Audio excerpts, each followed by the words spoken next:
Tell me about your turtle soup. Are you a fan of this dish? I love this dish. I will pass out pamphlets at the airport about this dish if you need me to. I'd like to talk turtle soup. Talk to me about this. Okay. So our turtle soup, I will say, I might be a little biased, but it's definitely, in my opinion, it's the best turtle soup I've ever had. I remember the first time I ever had turtle soup. It was at a small little restaurant in Thibodaux, Louisiana. And my godfather took me because I had to have turtle soup. And I was like, okay, I've been there. I've done that. I can move on. But I think ours is absolutely the best. And like I said, I know I'm very biased for saying that, but it's not mine. So I feel like I can say it. But it is perceptively simple, but it's not at all. I think there's 19 ingredients in our turtle soup, but we do actually use turtles, which that's not very common anymore. I mean, how can you say a sentence like that? How can you? Well, mock turtle soup has become more and more popular. But what's in mock turtle soup? It's usually beef or veal. Okay.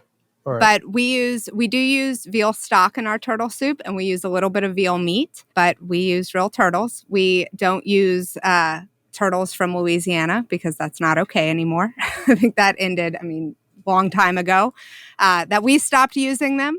If anybody wants to hear a podcast on alligator snapping turtles, I could do 45 minutes right now. I really do have a background in reptiles and amphibians, but I don't want to get there. Let's sidebar on that. Me and you will just have that conversation. Yeah.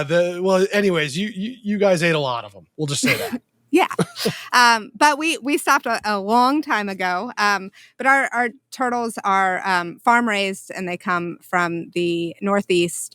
But we use turtles. We use ground turtle, ground veal. We use veal stock, which in my opinion is absolute key because it just makes for such an incredibly rich soup. Lots of hot sauce, lots of Worcestershire, some salt, of course, classic spinach and crushed egg, and we finish it with sherry and a little bit of tomato, and that's about it. Blonde roux. I mean, I think I wonder if people listening to this are like, turtle soup, disgusting, or they're like, oh my God, I would love to have this. I don't know if there's a middle ground, because I can tell you right now, once you try this soup, it's lights out. It is unbelievable. It hits you with every, when you see the diagram of your tongue and it can taste like salty and bitter and all these sweet different and like sour, quadrants. Yeah. And this punches your tongue as hard as possible in all those places in the right way.